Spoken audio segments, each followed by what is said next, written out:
Hello everyone, I am Astha. Welcome to our YouTube channel Government Job Genuine Notification. आज इस video में हम बात करेंगे EPFO में जो EO एंड AO ये दो पोस्ट हैं जिनके बारे में आज के इस वीडियो में हम डिटेल में जानकारी लेंगे, रिस्पॉन्सिबिलिटीज के बारे में जानेंगे, क्या वर्क होता है ये जानेंगे। इसके अलावा अगर आप EO या AO EPFO में बनना चाहते हैं तो इसके लिए क्या eligibility condition, selection procedure, salary, सारे पॉइंट्स को हम इस वीडियो में कवर करेंगे। और एक और बात कहना चाहूंगी, जो कैंडिडेट EPFO के बारे में नहीं जानते हैं तो इस पर मैंने वीडियो अपलोड किया है, व्हाट इज EPFO। आप जाकर के उस वीडियो को विजिट कर सकते हैं, लिंक आपको आई बटन पर या फिर एंड स्क्रीन पर मेंशन कर दूंगी। EPFO अभी हाल ही में नोटिफिकेशन भी रिलीज किया गया है, वैकेंसी आई हुई है और इसमें ऑल इंडिया के कैंडिडेट एलिजिबिलिटी रखते हैं। किसी भी स्टेट से आप बिलोंग करते हो, मेल फीमेल सभी कैंडिडेट एलिजिबल होते हैं। तो अगर आप इंटरेस्टेड हैं, जानना चाहते हैं, फिर वीडियो को कंटिन्यू रखिएगा। चलिए स्टार्ट करते हैं। सबसे पहले तो हम इनके फुल फॉर्म देखेंगे। तो पहले तो हम डिपार्टमेंट का ही फुल फॉर्म देखें, जिसको हम EPFO कहते हैं, इसका फुल फॉर्म। तो EPFO का फुल फॉर्म होता है एम्प्लॉयज प्रोविडेंट फंड ऑर्गेनाइजेशन। ये एक विभाग है EPF। आप इसकी वेबसाइट पर जाकर के भी इसके बारे में डिटेल में जानकारी ले सकते हैं। आप EPFO एंटर करेंगे गूगल पर, आपको इसकी वेबसाइट मिल जाएगी फर्स्ट, उस पर आप क्लिक करके इसकी डिटेल इंफॉर्मेशन ले सकते हैं। पोस्ट जो हम बात कर रहे हैं वो है EO और AO।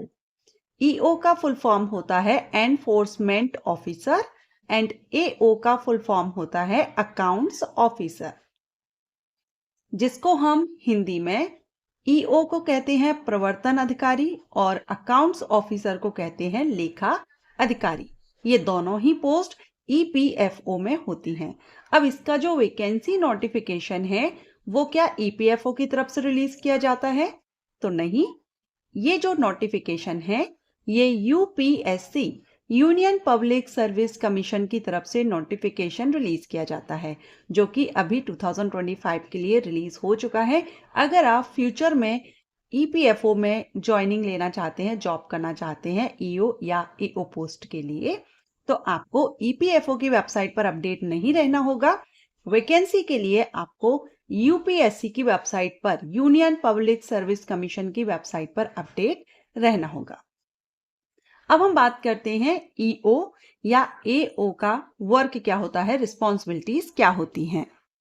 तो पहले हम एनफोर्समेंट ऑफिसर की जॉब प्रोफाइल या रिस्पॉन्सिबिलिटीज के बारे में जानेंगे। तो EO या एनफोर्समेंट ऑफिसर का जो मुख्य कार्य है उसमें हम कह सकते हैं कि जो एनफोर्समेंट ऑफिसर है ये EPFO की जो स्कीम्स हैं, योजनाएं हैं, उनके अनुपालन को सुनिश्चित करते हैं एंड विभिन्न जो प्रतिष्ठानों का निरीक्षण करना होता है, डॉक्यूमेंट्स की जांच करनी होती है। अगर कोई नियम का उल्लंघन कर रहा है तो उसके खिलाफ कार्रवाई भी ये करते हैं। इसके अलावा EO कर्मचारियों की शिकायतों का, अगर किसी की कोई कंप्लेन है, कोई क्वेरीज है, तो उनको भी सॉल्व करने की कोशिश करते हैं, निवारण करते हैं। एंड यहाँ पर कानूनी कार्रवाई करने का भी अधिकार होता है। जैसा कि मैंने आपको बताया, अगर कोई नियमों का उल्लंघन कर रहा है तो ये यहाँ पर कानूनी जो डॉक्यूमेंट्स हैं उनको तैयार करना और उनकी जो भी नियमों का उल्लंघन हो रहा है उससे रिलेटेड ये वहाँ पर कार्रवाई कर सकते हैं। समय समय पर इनको इनके जो अपर ऑफिसर्स मींस उच्च अधिकारी जो होते हैं उनके द्वारा कभी जो कार्य दिए जाते हैं, जैसे कि मीटिंग्स में जाना, बहुत सी बैठकें होती हैं उनको अटेंड करना, तो वो ये करते हैं। क्लियर? अब हम बात करते हैं अकाउंट्स ऑफिसर की।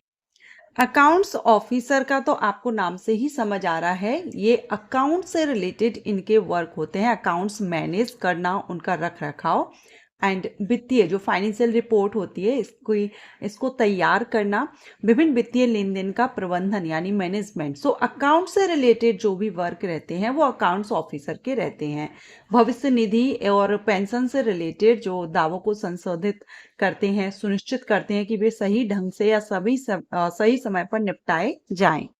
सो ये तो थी EO एंड AO की रिस्पॉन्सिबिलिटीज, जॉब रिस्पॉन्सिबिलिटीज क्या है, क्या वर्क आपको करना होता है।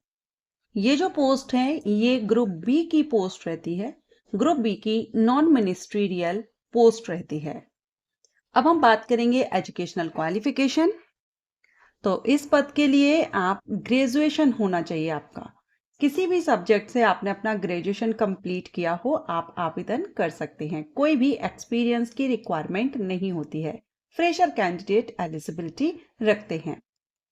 कितना भी परसेंटेज आपका ग्रेजुएशन में हो आप एलिजिबल हैं, आवेदन कर सकते हैं। बात करेंगे एज लिमिट की।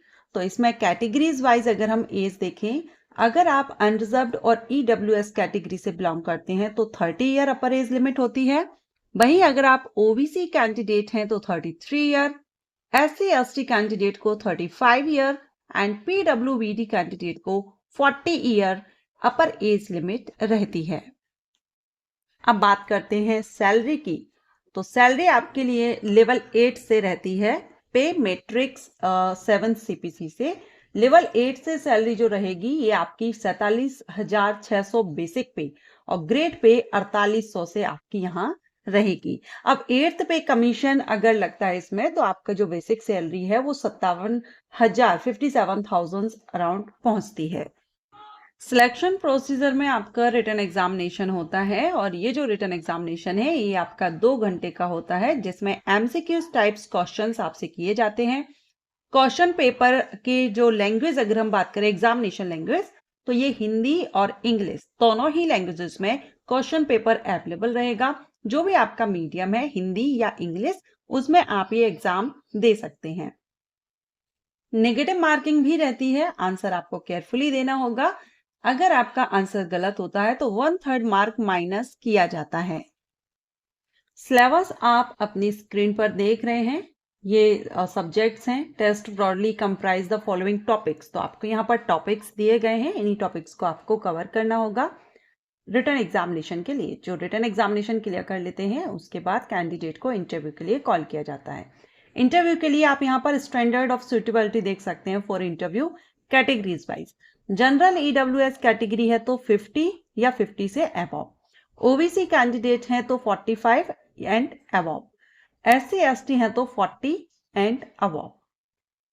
एग्जामिनेशन सेंटर आपको ऑल इंडिया में मिल जाते हैं। आपको आपके स्टेट में एग्जामिनेशन सेंटर मिल जाएगा। ऑल इंडिया में 78 सेंटर्स हैं जहां पर एग्जाम कंडक्ट कराया जाएगा।